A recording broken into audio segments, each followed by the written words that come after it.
And now, once again, Richard Thomas. Your baby has been born. He's healthy and whole with 10 perfect little fingers and 10 perfect little toes. But now comes a whole new worry. Will he stay healthy? Unfortunately, children are not exempt from the ravages of disease. And I can't think of anything more frightening than to watch as your child suffers from a life-threatening illness. It's at times like these that every parent prays for a miracle.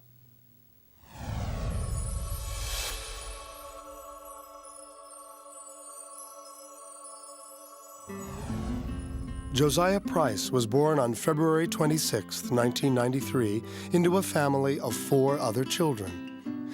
But his mother, Kathy Price, knew immediately that Josiah was special. His eyes were just full of life, very expressive, unusually expressive. We called him Joe Smiler, just a very happy kid. In June of 1996, the Price family moved from Florida to Beloit, Wisconsin. It was less than 4 months later when Josiah started feeling the effects of what the doctors thought at first was the flu. Josiah, honey, what's the matter? Josiah would vomit in the morning, and he would complain of headaches. It's okay. You just wait a second. I'll get you something. It's okay. Hang on. And I took him into the doctor again. By this time, Josiah had been writhing on the floor and holding the back of his head. And they said something's wrong. And they did a CAT scan, and they found that he had a brain tumor. Josiah was transferred to the University of Wisconsin Children's Hospital in Madison. Hi there. I'm Dr. Diane Pachetti. Dr. Pachetti was on the team assigned to him. You as well. And you are Josiah. How are you today? Josiah came to our hospital after he was diagnosed with a very large and fast-growing brain tumor. Where your head hurts? The life expectancy for a tumor of that type is very low unless it can be totally resected. The delicate operation to remove the tumor was performed 3 days later. Unfortunately, the 12-hour surgery resulted in only 66% of the tumor being extracted. And they told us that they would like us to do chemo and radiation to get the remainder. And they gave us a 40% chance of him living and surviving. The family heard all of that and decided to put someone through something that's so difficult with a small chance of cure, what was really the quality of life that was going to be there for their child. And so we said no, and we took him home. Rather than subject their child to the pain and uncertainty of chemotherapy, the Prices chose to try less invasive alternative therapies. But after a few months of treatment, the results were clearly unsuccessful. This is your son's MRI. And right here, this is the tumor. It was found at that time that his tumor had grown back, and it was almost as large as it was initially. And they told us he had 3 months to live. The only thing we can do is make him comfortable. The family decided to just have him at home with the rest of them, knowing that he was going to die at some point in time. Well, kids, your dad and I have something to talk to you about. So we began to talk to Josiah about dying and death and what it meant and how we get to go to heaven, and it's an incredible place. It's a wonderful place. We all know that. So it was a family effort, and it was a beautiful thing. And our little Josiah here is so special that he's going to get to go to heaven first. Someday we'll all meet him there too, but he gets to go there first. So that part was sad, but kind of sweet. It was truly a bittersweet experience. Weeks later, another scan of Josiah's brain was taken. The results were not good. And I'll never forget standing with the neurosurgeon looking at the scan, and he said, I think you have to start thinking in terms of days or perhaps even hours. It's medically impossible for your son to live more than a week. I'm very sorry. Well, that was March.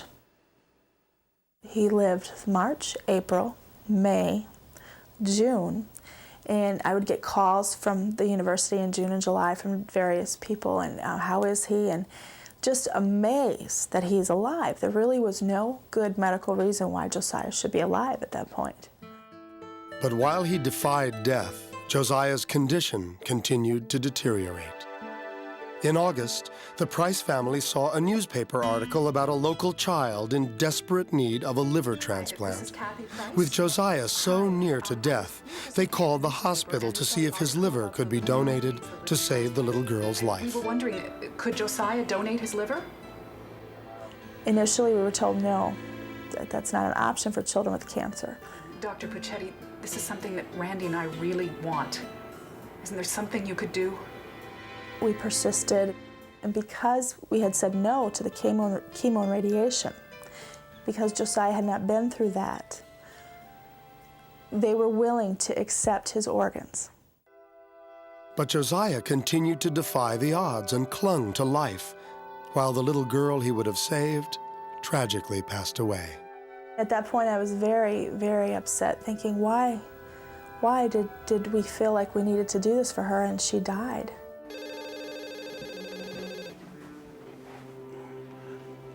Hello? Soon after, the hospital called to see if the Prices were still willing to donate Josiah's organs. Give me a minute. They want to know if we still want to donate. Yes. Yes, sure. Yes. As Josiah began to slip away, he was moved to a local hospital. Kathy stayed by his side and waited for the inevitable. His breathing was very labored. His respirations were not good. He was running a fever.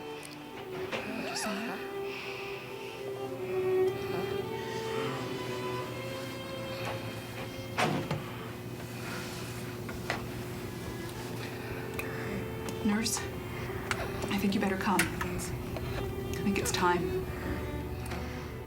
And they said, sure enough, he was dying. So we called our family, and we called friends, and we all came to say goodbye to Josiah. Goodbye, Josiah.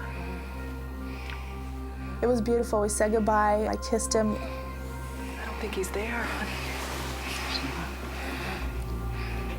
He's gone. Josiah was now in a coma. It was a sad thing, but it was actually very much a relief at that time. He's not suffering. It's over.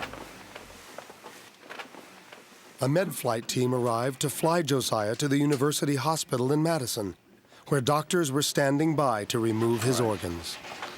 Let's intubate him before we put him on the helicopter. When they got down there, they had to protect his airway, so they intubated him. And by the simple matter of intubating him and changing some of the pressure in his brain, he woke up. When Kathy and Randy arrived at the hospital, they were given this shocking news. Doctor, Kathy and Randy are here. We have a problem. They said, your son is responding. He's squeezing our fingers. He is not brain dead. They said, we cannot take his organs unless he's brain dead. But we can't take these tubes out because then he dies.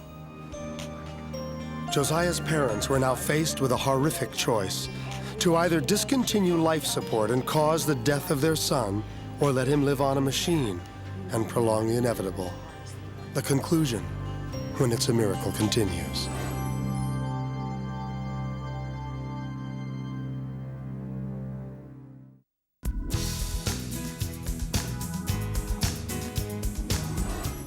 Josiah Price was a happy child with an infectious smile when he was diagnosed with a deadly brain tumor at the age of 3. As his life slipped away, Josiah's family made the difficult decision to donate his organs. But a medical procedure woke him from his coma just minutes before his organs were to be removed, leaving his family and doctors in a terrible predicament. He now was not comatose and now was not dying, but was awake and alert, but had a very, very large brain tumor that was going to kill him in some period of time unless something could be done. And if he dies, we can't harvest his organs. And I'll never forget sitting in the conference room with all the doctors who were caring for Josiah, thinking, what do we do? Well, maybe instead of focusing on that problem, we need to start focusing on treating Josiah's tumors again. And we had the fortune of having a very talented and very aggressive pediatric neurosurgeon, Dr. Iskandar, who had just joined our staff. Hello. Hi, I'm Dr. Iskandar. Kathy. Hi, Kathy. Dr. Iskandar reviewed Josiah's records and agreed to meet with Kathy and Randy. Here because I just looked at Josiah's situation. He said, I would like to treat your son as a patient instead of a donor. And I don't want to get your hopes up, but I'd like another attempt of removing the tumor. What? But we had not a lot of hope because they had been telling us for 6-8 months that there's nothing that can be done. Well, it's very likely if we go forward with this that he can die on the table. But I wouldn't be calling you up here if I didn't think there was a chance. But if there's even the smallest chance that we have to try. At this point, we have nothing to lose, so we said yes, of course. Josiah went through 20 hours of brain surgery. He was able to remove 75% of his tumor. And we were just ecstatic, thinking we were given a few more months because we knew there was still tumor left, but so what? We had this time, and it would be good time. And he said, I'm not happy. I really feel that if you're going to let me give him a shot, let me give him a real shot. See, the tumor can grow back. So I'd like to go in there and try to get the rest. There are risks involved. Dr. Iskandar explained that even if Josiah managed to live through the operation, his cranial facial nerve could be severed. He won't be able to smile, but that would be it. Besides that, everything else will be normal. If he survives this, it's a normal life for him. Well, we had people praying all over this country. They had heard about him over the internet and different things, and I had asked that people would pray that Josiah would not lose his smile. 20 hours later, Kathy and Randy awaited the results of the surgery, hopeful that their prayers would be answered. I believe we got it all. No. And no matter how many times we scraped the cranial facial nerve, it would not break. Are you serious? He said, I scraped it 7 times of tumor cells, and it would not break. Thank you so much. It's incredible. The next morning, sure enough, he smiled. And it was just an incredible thing. But the surgery was not without other consequences. Josiah spent the next 4 months in the hospital recovering. When he was finally released in January of 1998, he was in a wheelchair, his breathing controlled by a ventilator. People have asked me, do you regret allowing him to go through all this? He can't walk, he can't talk, he can't eat. What is his quality of life? And it just occurred to me that what is quality of life? There's people that can walk, talk, and eat all day long, and they have no quality of life. You have a quality of life if you can love somebody and if somebody loves you. In April, he began to walk with a walker. He got stronger. And by October, November of '98, he walked, he ran, he looked like this normal child except for the trach in his neck that he needed for the ventilator. And they said he probably would be on that his whole life. In March of 1999, Josiah participated in a routine sleep study to determine if he still needed his ventilator. I just assumed, of course, we would still be on the vent, and that's okay. This is our life. We've been given a gift. And I'll never forget going the next morning, and our social worker, who's a very dear friend of ours, was crying. She was outside his door, and she said, Kathy, it really is a miracle. He passed. His oxygen was fine. Everything is fine. He doesn't need that ventilator. Today, Josiah is 6 years old, and he continues to bring joy to his family. He now is doing beautifully. And he will tell me, Mommy, remember when I was dying, but it wasn't my turn yet? And I said, yeah, Josiah, I remember. For those who witnessed his journey from the brink of death and back, the outcome is nothing short of a miracle. If Josiah's family had gone with the traditional treatment of chemotherapy and radiation therapy, it might not have been effective. If they hadn't agreed to have him be an organ donor, he would have died at home. But I think the biggest miracle is their belief in doing what they thought was right all along, and their hearts guided them. And when your heart guides you, you can't go wrong. Our children are a gift, however long we have them. And preparing your child to go through horrible things can actually be a journey that you walk on with that child that can be such a precious thing. I would not trade any of this for anything. And I don't think Josiah would. Josiah Price continues to receive regular checkups and is considered to be totally cancer-free. He's currently attending kindergarten, and with the help of his dad, he's learning to skateboard. Now that sounds like a normal 6-year-old boy to me.